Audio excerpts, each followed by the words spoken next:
ये चारों नियम हैं वात पित्त और कफ को संतुलित रखने के लिए। अब वात पित्त कफ तीनों एक साथ आपके संतुलित रहें तो उसके लिए पहला नियम है खाना खाने के तुरंत बाद पानी नहीं पीना। ये पहला नियम है। आप बोलेंगे ये तो बड़ी मुश्किल बात है, खाना खाते ही पानी पीते हैं हम तो सबके सब, और बिना पानी पिए खाना ही नहीं खाते। कई लोग तो खाने से ज्यादा पानी पीते हैं, खाना कम खाते हैं पानी ज्यादा पीते हैं। ये खाना खाने के बाद पानी कभी भी नहीं पीना, क्योंकि महर्षि भागवत कहते हैं भोजनांते विषम वारी, माने भोजन के अंत में पानी पियो तो जहर के पीने के जैसा है। इसलिए वो कहते हैं कभी भी खाने के तुरंत बाद पानी मत पियो।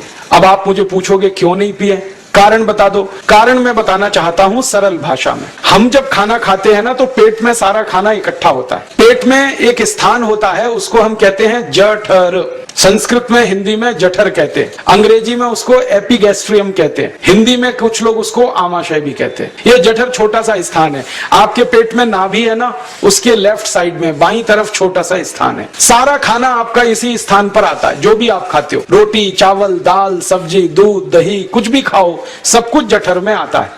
अब जठर में जैसे ही खाना इकट्ठा होता है तो उसमें आग जलती है और उस आग को कहते हैं जठर अग्नि, मिला के बोल देते हैं जठराग्नि। आप जैसे ही खाना खाते हो पेट में जठर में अग्नि जलती है, वो अग्नि खाने को पचाती है, और अग्नि खाने को ऐसे ही पचाती है जैसे रसोई घर की अग्नि खाने को पकाती है। आपके रसोई घर में आप अग्नि जलाओ, उसके ऊपर दूध रख दो, दूध में थोड़ा चावल डाल दो, अग्नि जब तक जलती रहेगी खीर तब तक बनती रहेगी। आप घर में अग्नि जलाओ, उसके ऊपर पानी रख दो, उसमें दाल डाल दो, दाल की पकने की क्रिया तब तक चलेगी जब तक अग्नि जलेगी। ऐसे ही पेट में होता है। जैसे ही आपने खाना खाया पेट में अग्नि जलती है, और जब तक अग्नि जलती है तो खाने के पचने की क्रिया चलती है। जैसे रसोई घर में खाना पकाते हैं वैसे ही पेट में भी खाना पकता है। इसी को हम पचने की क्रिया कहते हैं, अंग्रेजी में उसको डाइजेशन कह देते हैं।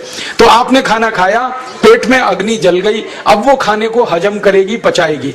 अब मुझे एक प्रश्न का उत्तर दो आप कि जैसे ही आपने खाना खाया पेट में अग्नि जल गई और वो खाने को पचा रही है, तुरंत आपने गट गट गट गट पानी पी लिया, और खूब ठंडा पानी पी लिया, बर्फ मिलाया हुआ पानी पी लिया, फ्रिज का पानी पी लिया। क्या होने वाला है? अग्नि जलेगी कि बुझेगी?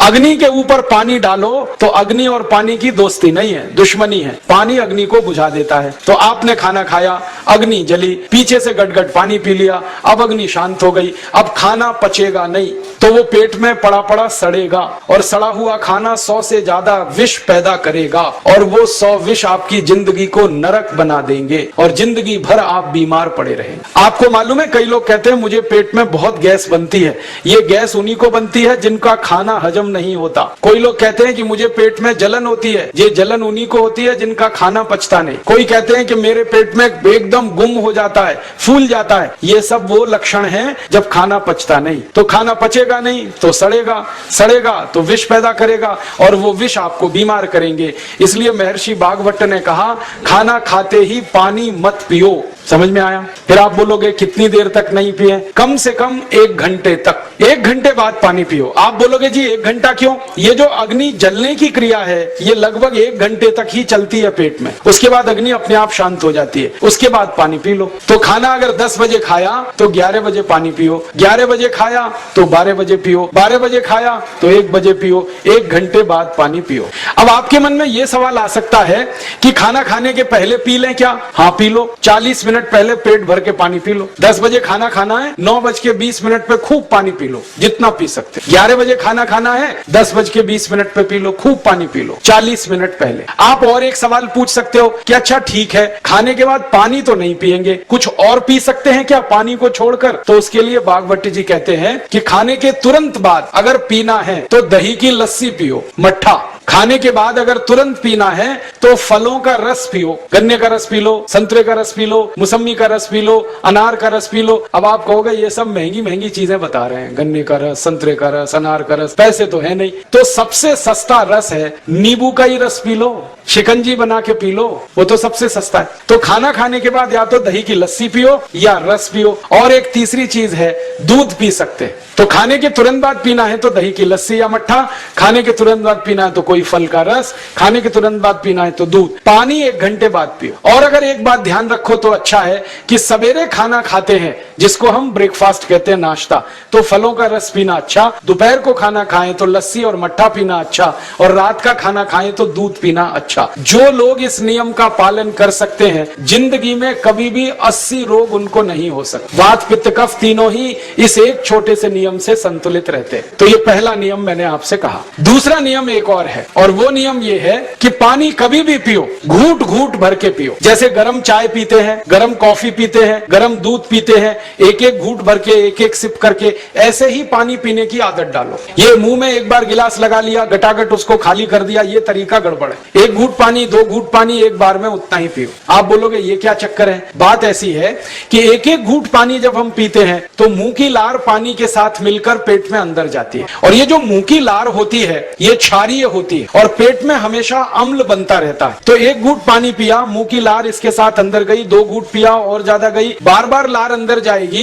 तो क्षार पदार्थ पेट के अम्ल के साथ मिलेगा। पेट में अम्ल बनता है, मुंह में लार क्षारीय होती है, तो ये क्षार को अम्ल में मिला दिया जाए और ये अच्छे तरीके से मिलकर पेट में जाए तो कभी भी कोई व्यक्ति के पेट को अम्लता नहीं होती, एसिडिटी नहीं होती, और पेट में अम्लता नहीं होती तो रक्त में अम्लता नहीं होती, और जिनके रक्त में अम्लता नहीं होती उनकी जिंदगी में कभी भी वात पित्त कफ के असंतुलन की स्थिति पैदा नहीं होती। इसलिए पानी घूट घूट करके पीना। मैं आपको एक छोटा सा मेरा ऑब्जर्वेशन बताता हूं, परीक्षण। आप भारत देश में या दुनिया में कहीं भी जाओ, मनुष्य को छोड़कर पशु पक्षियों को देखना शुरू करो, वो पानी कैसे पीते हैं। किसी चिड़िया को पानी पीते हुए देखो, किसी पक्षी को पानी पीते हुए देखो, वो चोंच के 1 बूंद के बराबर ही पानी उठाता है। एक बार में 1 बूंद पानी लेगा, फिर थोड़ी देर चोंच चलाएगा, फिर पिएगा, फिर दूसरी बूंद लेगा, फिर चोंच चलाएगा, फिर पिएगा, फिर तीसरी बूंद। एक एक बूंद पक्षी पानी पीता है। कुत्ते को पानी पीते हुए देखो, चाट चाट के पानी पीता है। शेर को पानी पीते हुए देखो, चाट चाट के पानी पीता है। जितने जानवर चाट कर पानी पीते हैं, जितने पक्षी एक एक घूंट पानी पीते हैं, किसी भी पक्षी और किसी भी जानवर को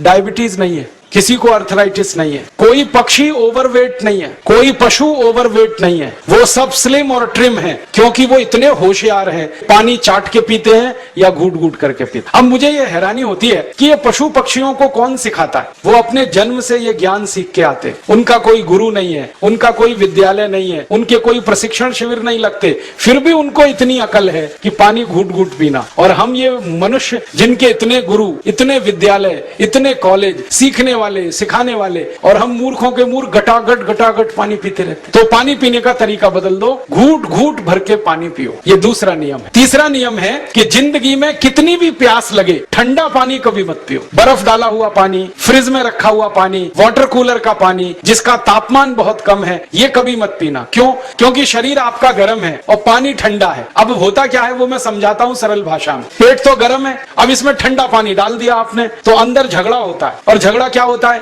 या तो पानी पेट को ठंडा करेगा या पेट पानी को गर्म करेगा। अगर पानी ने पेट को ठंडा कर दिया तो पेट के ठंडा होते ही हृदय ठंडा होता है, हृदय के ठंडा होते ही मस्तिष्क ठंडा होता है, मस्तिष्क के ठंडा होते ही आदमी ठंडा होता है, और आदमी ठंडा होते ही राम नाम सत्य होती है। आपको मालूम है जब शरीर ठंडा पड़ जाता है तो घर में भी नहीं रखते, निकाल के बाहर सड़क पे रख देते। जो घर आपने बनाया अपनी मेहनत से, शरीर के ठंडा पड़ते ही निकाल बाहर करते हैं उस घर में से, और फिर चिल्लाने लगते हैं लेके जाओ, जल्दी लेके जाओ, इसको जला के आओ। माने ठंडे शरीर की इज्जत नहीं है। तो ठंडा पानी क्यों पी रहे हो भाई? बंद कर दो। कोई जानवर ठंडा पानी नहीं पीता, कोई पक्षी नहीं पीता, तो आप ये ठंडा पानी पीना बंद करो, सादा पानी पीना शुरू करो। और गर्मी के दिनों में बहुत अगर आपको तकलीफ है तो मिट्टी के घड़े का पानी पी लेना, फ्रिज का और बर्फ का नहीं पीना। ये तीसरा नियम है। और चौथा और आखिरी नियम है कि आप सवेरे ही सवेरे जब सोकर उठते हो तो सबसे पहले पानी पियो। जैसे ही आपकी आंख खुल गई तो पहले 2-3 गिलास पानी पी लो, उसके बाद आप टॉयलेट में जाओ। उठते ही पानी पियोगे तो 2 फायदे हैं। पहला फायदा यह है कि पानी पेट में जाकर बड़ी आंत को साफ करता है, और जैसे ही बड़ी आंत की सफाई होगी पेट पे दबाव पड़ेगा और आप संडास घर में जाएंगे, 2-3 मिनट में पेट आपका साफ हो जाएगा। जिनका पेट सुबह एक बार में साफ हो जाता है उनकी जिंदगी में कभी रोग नहीं आता। इसलिए सुबह सुबह उठते ही पेट साफ होना जरूरी है। और उठते ही पानी पियोगे तो मुंह की जो लार है वो पानी के साथ मिलकर अंदर जाएगी। सुबह पेट में एसिड की मात्रा ज्यादा होती है, इसलिए लार का पेट में जाना बहुत जरूरी है। इसलिए सुबह उठते ही पानी पीना बहुत जरूरी है। ये 4 नियम है आयुर्वेद के। पहला नियम खाना खाने के 1 घंटे बाद पानी पीना। दूसरा नियम, पानी को हमेशा घूट घूट भर के पीना। तीसरा नियम, कभी भी जिंदगी में ठंडा पानी नहीं पीना। और चौथा और आखिरी नियम, सवेरे उठते ही सबसे पहले पानी पीना। 4 नियमों का पालन जो भी अपने जीवन में कर सकता है वो वात पित्त कफ तीनों को संतुलित रख सकता है। और जिसका वात पित्त कफ संतुलित है उसके जीवन में बीमारी नहीं आती है। और जो बीमार नहीं पड़ते हैं वो स्वस्थ और तंदुरुस्त और सुखी रहते हैं। उनकी जिंदगी का खर्चा कम होता है और देश का भी बहुत सारा पैसा बचता है। आपको शायद मालूम है या नहीं, 1 साल में हम जब बीमार पड़ जाते हैं भारतवासी तो साल का करीब 6 लाख करोड़ रुपया हमारा खर्च हो जाता है उन बीमारियों का इलाज करने। इसलिए इतना पैसा फालतू में हम खर्च करें हर साल 6 लाख करोड़, ये बहुत बड़ी रकम है। इससे बेहतर ये है कि हम बीमार ही नहीं पड़ें और स्वस्थ रहें, सुखी रहें। और ये 6 लाख करोड़ का जो खर्चा हम करते हैं बीमार पड़ने पर, अक्सर ये एलोपैथी की दवाएं खाने में खर्च होता है। और जो एलोपैथी की दवाएं हम खा रहे हैं जैसे paracetamol, Baralgan, Butazone, oxyphenbutazone, aspirin, Disprin, Novalgin, ये सब ऐसी खराब दवाएं हैं जो दुनिया के देशों में 20 साल पहले बंद हो चुकी हैं, भारत में धड़ल्ले से बिक रही हैं और हमको बीमारियों से ज्यादा गंभीर बीमारियों में फंसा रही है। ज्यादातर दवाएं जो आप खाते हो वो किडनी खराब कर देती हैं, लीवर खराब कर देती हैं, आंतों में घाव कर देती हैं, विकलांगता आ जाती है, पैरालिसिस हो जाता है, ब्रेन हेमरेज हो जाता है, हार्ट अटैक आ जाता है। दुनिया में लगभग इस समय 84,000 दवाएं बिकती हैं और आपको सुनकर हैरानी होगी उनमें से मात्र 117 दवाएं हैं जो काम की हैं, बाकी सब बेकार की दवाएं हैं। उन बेकार की दवाओं को खाकर हम 6 लाख करोड़ खर्च करते हैं। ये बहुत दुख और अफसोस की बात है। और ये 6 लाख करोड़ का खर्चा समाज के वो लोग करते हैं जिनको जिंदगी में हर समय अपना आर्थिक स्थिति को देख के चलना पड़ता है, जिनकी आमदनी बहुत नहीं है, जिनके घर में आमदनी के बहुत ज्यादा साधन नहीं है, उनको ये पैसा खर्च करना पड़ता है। तो कई बार क्या होता है, किसी का घर बिक जाता है, किसी का खेत बिक जाता है, किसी के घर के गहने गिरवी रख जाते हैं, किसी को कर्ज लेना पड़ जाता है, किसी को कर्ज लेकर दोबारा कर्ज लेना पड़ जाता है।